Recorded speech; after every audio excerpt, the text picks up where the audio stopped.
Hey, happy Sunday there. Buona Domenica, as the Italians say. I like that. Good day of the Lord. Hope you've been having a good day of the Lord. Beautiful day. Nice day to be outside. Hey, I wanted to bring you up to speed on a few things around here. So let's get started. What I wanted to share with you most especially is this. So you can see we've been doing some work out here in front of the church. All of our roses died. There might have been one that had just a little bit of green on it. They've been looking sickly for a little while, and they were dead. Blake said that when he was digging them up, he said he could even just pull some without even using a shovel. So I wanted to get this all nice and pretty for you when you come back. So I found a way to get to a nursery, a beautiful place, and picked up roses. And then I don't know what the plants were in the back. Two kind of gangly looking things. One was dead, the other survived, but we transplanted that and got some crepe myrtles in place. You can see the crepe myrtle back there towards the back. Got two of those here and then one in another place I'll show you. They're lavender. They're a great shrub. I was introduced to them at my previous assignment. In fact, just the other day, a former parishioner was teasing me about how I tried to kill a crepe myrtle that, it really could have been diagnosed as being dead, but put it in the ground and it came back. They're very hardy. Love the heat, and they have beautiful color to them. All right, so we planted these the other day. It was a little bit easier in that the holes were pretty much already there, except we pulled the soil out and put some nice topsoil with some compost in there. I asked the guys if they would pull the rock back. It had gotten all around this, I think it's Liope here in the front, and looked pretty messy. And then we noticed that the landscape fabric was so tight around these that it didn't appear that they could grow. So thanks to Blake and Michael, who cut that out, pulled it out, cleaned the rock back, and thanks to Blake and Wayne, who helped me, was it just yesterday? Hard to believe. Yes, yesterday, plant all of these. Only thing left is to do the drip. I did lay this, but several of the emitters are broke, and I don't know who punctured it with one of those stakes. I'm going to have to reduce the priest pay if he does that very much. But I think what I'm going to do is just restring the drip, get some new emitters and such. So I wanted to show you this. In a couple of days it should be done, and hopefully this will grow nicely this year. You know, one thing, if you're interested in this, there were 12 rose bushes. I don't know if they had that in mind as being based on the apostles when they put this in, or if it was just spacing or what. But 12 rose bushes and those crepe myrtles. I don't know if you guys would be interested in, I don't know, if you wanted to donate towards these nice rose bushes. You can already see one of them is blooming. No, two of them are blooming. But if you want to, they're a little less than $30. They'll be nice. It should grow well here. All right. There's this front landscaping that I've been working on. We'll take a trip over here real quick. Hey, you can hear the trains in the background. That probably makes you homesick for the parish. Yeah. Absence makes the heart grow fonder, huh? Well, I guess I've been here, so maybe I could stand with the absence of the trains for a while. All right, these plants are really coming in well. It's amazing.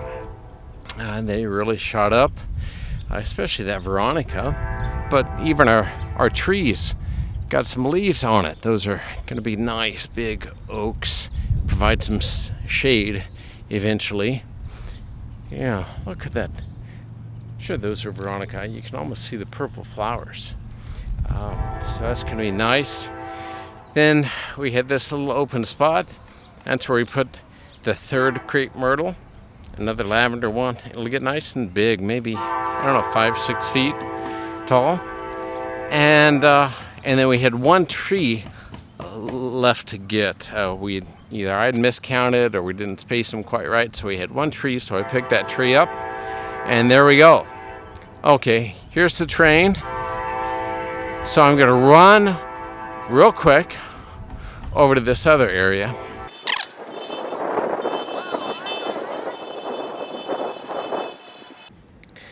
All right, good timing. That train's out of the way now. I wanted to show you where we dug that tank out. You can see the size of the hole. The guys asked me about putting grass back down here. It's one thing that has kind of annoyed me, I think. Maybe a better way to say it is, that's probably a pretty good way to say it, but it has been on my to-do list, is the south side of the rectory and the church is the only area on the church side of campus that doesn't have irrigation, doesn't have a sprinkler system. So we get lots and lots of weeds and that terrible Bermuda grass. So I was thinking, well, maybe here's an opportunity. You see a little faucet there. Put in some drip and some rock and a couple of plants, but I think maybe we'll hold off for a little while on doing that. Maybe something down the road. But I also thought here in front of the breezeway, how nice it would be if we could find some pavers that people didn't need and make this a little outdoor setting, maybe with a couple trees, few trees, I don't know. But what I especially wanted to show you was this breezeway project. Maybe I can work in a picture of Marcy and Julio who are painting the inside of it. But you can see, well, I think you can see, I'll get a little bit closer. You can see that the exterior now seems to need a little bit of work. You get very close, you can see some of that old beige, tan, whatever color starting to chip off. So as projects do, they just continue to grow, but hey, I've got great people here who like to work, and so we're probably gonna finish this out at some point. Julio said that he's got a spray painter at home, so that might work pretty well. We'll just use the same color that we used on the other side, which ties in with our office building. All right, they painted the floor last week, so the interior is pretty much done. Looks like we have some parishioners coming up here, so maybe we can say hello to Janet and Richard. All right. Are you having fun making a video? Well, I'm making a video, so you can say hi to the people on YouTube. All right. Janet and Richard, good to see you out. Nice to have a walk. How are you guys hanging in there? We're doing okay, hanging in. Yeah. We just had a chance to Zoom with our kids Oh, good. online, so that was good. So we decided we better take a walk before we eat supper. Oh, good. Good. Janet works at an assisted living facility here in town, so that's kind of been tough these weeks. It has been. We've been in a red phase where we had one that was not a resident, but a staff. So that's changed a lot for us. Lots more precautions. Oh, yeah. But we have a lot of protocols in place, so we're still, working through that. So it's always a challenge. Yeah. Always adapting. Yeah, hard to adapt. It is. Yeah, challenging. Well, it's good to see you guys. Nice to run into you. Yeah. All right. For Mass this way. Yeah, you bet. Do that. Good. Glad you're joining in. I like your sun hat. Oh, thank you.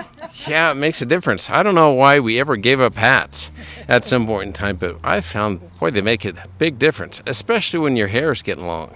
Right, it's nice to hold that back. And, Does it really good? we'll see you guys. Take care. Bye. God bless.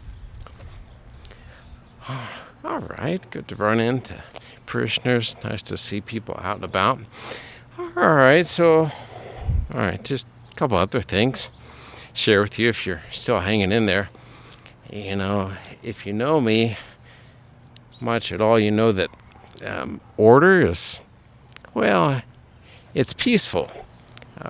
St. Augustine said that peace is the tranquility of order. Well, one thing that has appeared to me to be out of order is that we had 3 spirea over here through those bushes, and only 1 over here, evidently. 2 had died, and so I found 2 more on the north side that were not getting much sunlight. They look a little weak now that I transplanted them, but I did transplant them, so we get a little more balance here. It was kind of funny. I was working outside that day transplanting, got a phone call from a friend of mine from my first assignment, and told her what I was doing. I was transplanting spirea, and she said, "Aren't those just like weeds?" And I thought, oh, that's great. It puts it into perspective. I'm spending all this time and effort transplanting weeds. You can see we've got some hostas here going up. See our neighbors there. The hostas were actually over at the office. That's where I'll end here in just a minute. They were not in the proper location for those hostas, so the garden club transplanted them in the fall back over here, and you can see they popped up.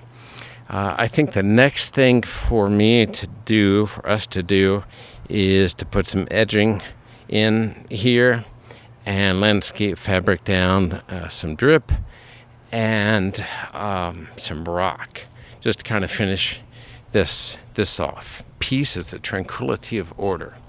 I also think we'll have to work on this area a little bit. I want to get that sign behind rocks so we don't have to worry about lawnmowers and weed eaters and whatnot. So you can see I've got a faucet over there, which I think I can tap into, use a little timer and drip line and run that right around there myself, and then kill back some of this Bermuda grass and weeds and other stuff, and maybe transplant those lirobie right here in front and do the edging. We'll see how long this quarantine lasts, or how long things are a little bit slower. Oh good, another train.